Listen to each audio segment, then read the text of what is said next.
In my last speech, I spoke about some concepts, religious concepts, Shivji's concept of ahimsa. And I also said how all religions in our country propose the idea of non-violence and can be encapsulated in the phrase, Daro mat, darao mat. Speaker Sir, as I said in my speech, there is an atmosphere of fear. Dar ka mahol hai Hindustan mein. And that fear has pervaded every aspect of our country. My friends are smiling, but they are also scared.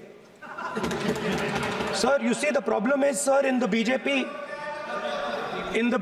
only one man is allowed to dream to be Prime Minister. If the Defense Minister decides he wants to be Prime Minister, there's a big problem. There is fear.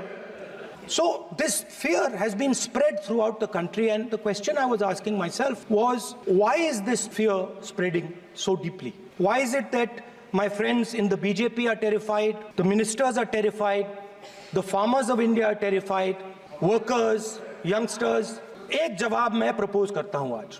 हजारों साल पहले हरियाणा में कुरुक्षेत्र में एक युवा को, अभिमन्यु को 6 लोगों ने चक्रव्यूह में मारा था। चक्रव्यूह का एक दूसरा नाम होता है पद्मव्यूह, मतलब लोटस फॉर्मेशन। तो जो चक्रव्यूह होता है स्पीकर सर, वो लोटस के शेप में होता है, कमल के फूल के शेप में होता है। 21वीं सदी में सर एक नया चक्रव्यूह तैयार हुआ है स्पीकर सर, वो भी लोटस की शेप में है सर, और उसका चिन्ह प्रधानमंत्री जी अपनी छाती पर लगा के चलते हैं। चक्रव्यूह में हजारों लोग होते हैं सर, मगर उसके बिल्कुल सेंटर में 6 लोग कंट्रोल करते हैं। तो जैसे उस टाइम 6 लोग कंट्रोल करते थे, वैसे आज भी 6 लोग कंट्रोल कर रहे हैं।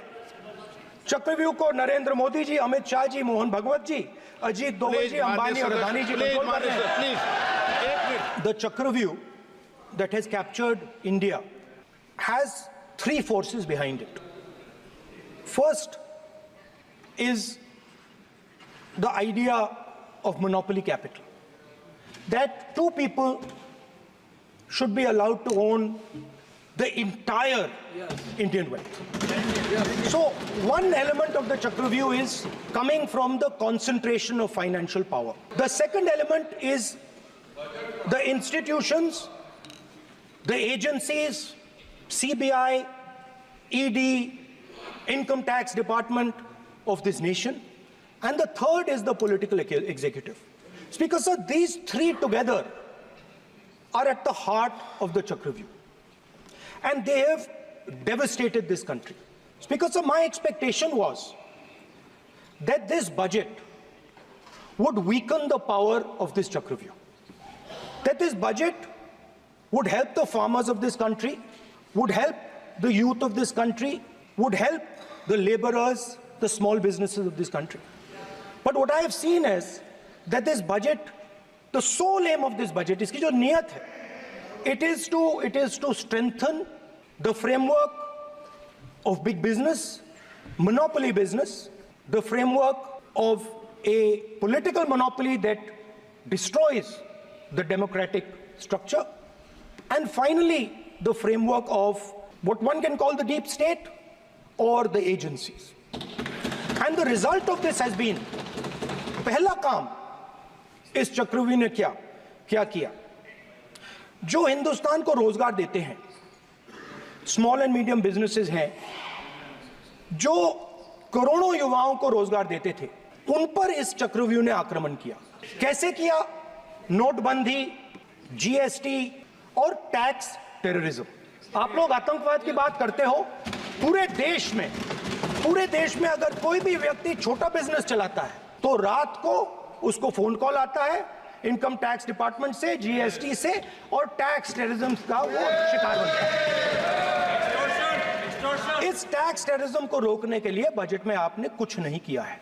तो टैक्स टेररिज्म के कारण, और ये जो आपकी नीतियां हैं, जो आपने कोविड के समय बड़े बिजनेसेस की मदद की और जो स्मॉल एंड मीडियम बिजनेसेस थे उनको खत्म किया, उसके कारण आज हिंदुस्तान के युवाओं को रोजगार नहीं मिल सकता है।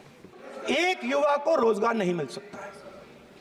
बजट में आपने इंटर्नशिप प्रोग्राम की बात करी, और ये शायद एक मजाक है, क्योंकि आपने कहा कि ये इंटर्नशिप प्रोग्राम सिर्फ हिंदुस्तान की 500 सबसे बड़ी कंपनियों में होगा, और 99% जो हमारे युवा हैं उनको इस इंटर्नशिप प्रोग्राम से कुछ लेना देना नहीं, कोई फायदा नहीं होने वाला है। तो आपने पहले टांग तोड़ दी और उसके ऊपर आप बैंडेड लगाने की कोशिश कर रहे हैं। मेन मुद्दा आज युवाओं का एग्जाम पेपर लीक है। जहां भी हम जाते हैं आपने बेरोजगारी का चक्रव्यूह बना दिया इनके लिए, और जहां भी हम जाते हैं वो कहते हैं देखिए बेरोजगारी है मगर पेपर लीक भी होता है।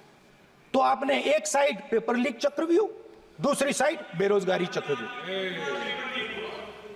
पेपर लीक मैं आपको बताता हूं 10 साल में 70 बार हुआ है। अगर आप जानना चाहते हैं, 10 साल में 70 बार हुआ है।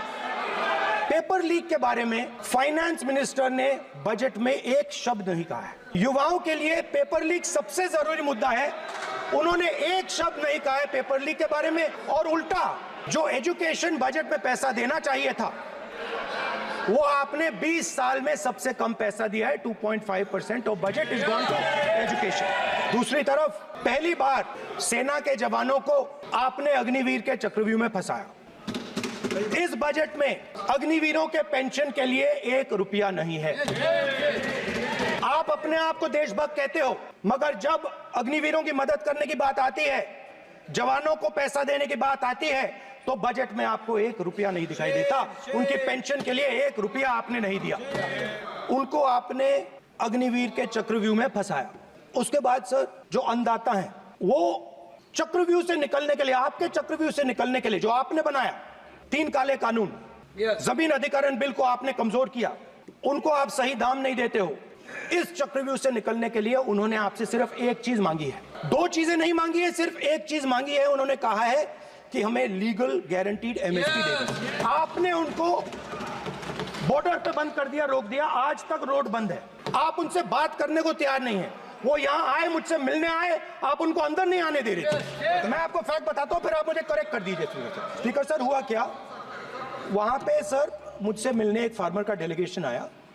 मुझे बताया गया कि फार्मर के डेलीगेशन को अंदर नहीं आने देंगे। फैक्ट यह है कि जब मैं मीडिया के साथ वहां गया तब दरवाजे पार्लियामेंट के, संसद के उनके लिए खुले, उससे पहले वो बंद थे। ठीक है, और ये आप उनसे भी पूछ लीजिए सर। प्लीज। हमारा एक्सपेक्टेशन था कि जो अन्नदाता है, जो सरकार से सिर्फ एक चीज मांग रहा है, लीगल गारंटीड एमएसपी, ये इतना बड़ा काम नहीं है।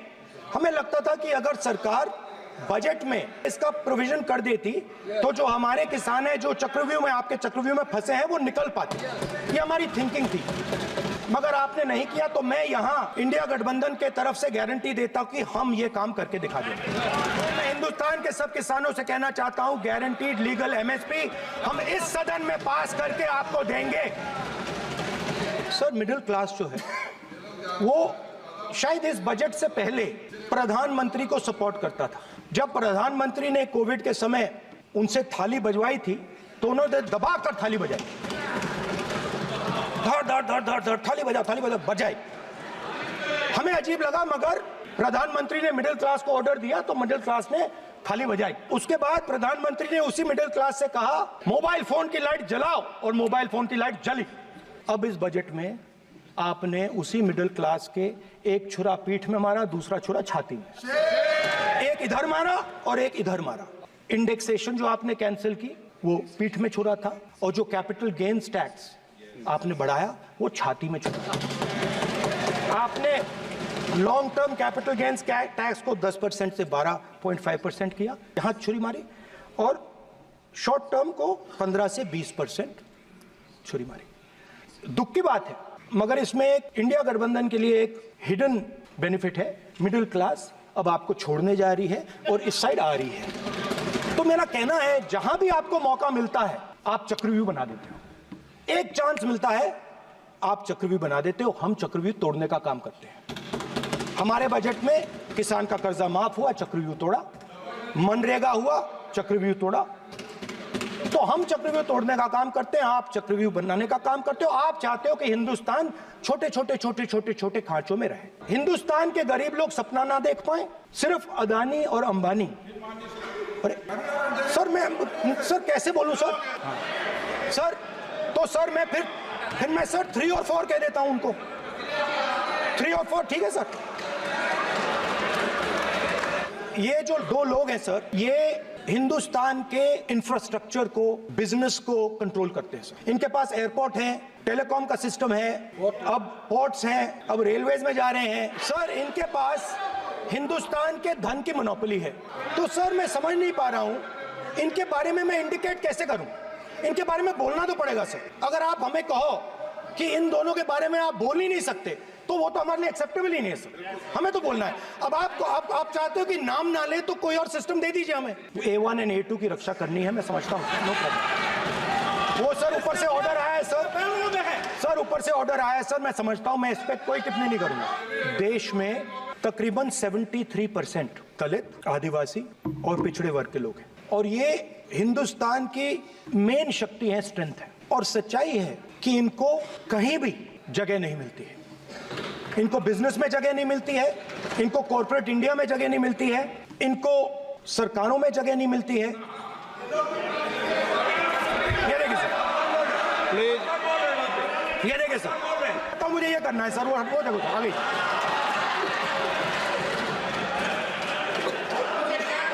क्या डर रहे हैं सर फोटो से? शिव जी के फोटो से डरते हैं सर, इस फोटो से डरते हैं। अभी पोस्टर नहीं आने दूंगा, गलत तरीका है, नहीं आने देंगे, पोस्टर नहीं लेना देंगे सदन में। सर ये जो बजट का जो हलवा है सर, ये बट रहा है। और इस फोटो में सर मुझे एक ओबीसी अफसर नहीं दिख रहा, एक आदिवासी अफसर नहीं दिख रहा, एक दलित अफसर नहीं दिख रहा मुझे। ये हो क्या रहा है सर? सर देश का हलवा बट रहा है सर, और इसमें 73% का एक है ही नहीं सर। ये आप लोग हलवा खा रहे हो और बाकी देश को हलवा मिल ही नहीं रहा है। 20 अफसरों ने हिंदुस्तान का बजट तैयार किया है, मतलब हिंदुस्तान का जो हलवा है 20 लोगों ने बांटने का काम किया है। अब स्पीकर सर, उन 20 लोगों में से 90% लोगों में से 90% लोगों में से सिर्फ 2 हैं, एक माइनॉरिटी और एक ओबीसी। और इस फोटो में एक भी नहीं है, मतलब फोटो में आपने पीछे कर दिया। फोटो में तो आने नहीं दिया आपने, कोई नहीं आ सकता। और मैं चाहता था कि बजट में जाति जनगणना की बात उठे, जो पूरा देश चाहता है। 90% हिंदुस्तान जाति, 95% जाति जनगणना चाहता है। कौन चाहते हैं? दलित चाहते हैं, आदिवासी चाहते हैं, पिछड़ा वर्ग चाहता है, गरीब जनरल कास्ट के लोग चाहते हैं, माइनॉरिटी चाहते हैं, सब चाहते हैं, क्योंकि सब लोगों को यह पता लगाना है कि हमारी भागीदारी कितनी है, हमारी हिस्सेदारी कितनी है। मगर सर मैं देख रहा हूं सर, सरकार हलवा बांटती जाती है, और बांटता कौन है? वही 2-3% लोग, और बंटता किसको है? वही 2-3% लोग। और बाकी हिंदुस्तान, 90% हिंदुस्तान देख। फाइनेंस मिनिस्टर मुस्कुरा रही हैं, कमाल की बात है। ये हंसने की चीज नहीं है मैडम, ये हंसने की बात नहीं है, ये जाति जनगणना है, ये जाति जनगणना है। इससे देश बदल जाएगा। जो पद्मव्यूह वाले हैं उसको, चक्रव्यूह को पद्मव्यूह भी कहा जाता है सर। जो पद्मव्यूह वाले हैं इनको गलतफहमी है, ये सोचते हैं कि देश के युवा, देश के पिछड़े लोग अभिमन्यु हैं। देश के पिछड़े लोग अभिमन्यु नहीं है, अर्जुन है। और वो जो आपका चक्रव्यूह है उसको फोड़ के फेंक देंगे, फेंकने वाले हैं। पहला कदम इंडिया गठबंधन ने ले लिया, आपके प्रधानमंत्री की कॉन्फिडेंस को हमने उड़ा दिया। मतलब आपके प्रधानमंत्री भाषण में आ ही नहीं पा रहे, और मैं आपको एडवांस में बता देता हूं, मेरे भाषण में कभी नहीं आएंगे। तो जो पद्मव्यूह वाले लोग हैं सर, जो कमल फॉर्मेशन वाले लोग हैं, उनको हिंदुस्तान का नेचर नहीं समझ आया। हिंसा, नफरत हिंदुस्तान का नेचर नहीं है, चक्रव्यूह हिंदुस्तान का नेचर नहीं है। हिंदुस्तान का नेचर अलग है। हिंदुस्तान के नेचर के बारे में अब मैं आपको बनाना चाहता हूं। हर धर्म में चक्रव्यूह के खिलाफ फॉर्मेशन होता है, हर धर्म में। माननीय सदस्य, आप जानते हो हिंदू धर्म में चक्रव्यूह का ऑपोजिट क्या होता है, जानते हो आप चेयर को एड्रेस। मैं बताता हूं सर। शिव की बारात होती है सर, शिव की बारात में कोई भी आ सकता है, किसी भी धर्म का कोई भी व्यक्ति आ सकता है, बारात में आ सकता है, नाच सकता है, गा सकता है, अपना सपना देख सकता है। गुरु नानक जी, सिखों की बात करी जाए तो सेवा करने से किसी को नहीं रोका जा सकता है, लंगर से किसी को बाहर नहीं फेंका जा सकता है।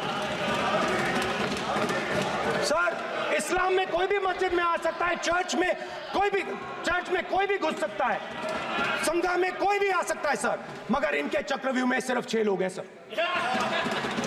तो ये लड़ाई शिव की बारात और चक्रव्यूह के बीच में है। हम चक्रव्यूह तोड़ने का काम करते हैं, मनरेगा, हरी क्रांति, आजादी, कॉन्स्टिट्यूशन, ये चक्रव्यूह को तोड़ने के काम है।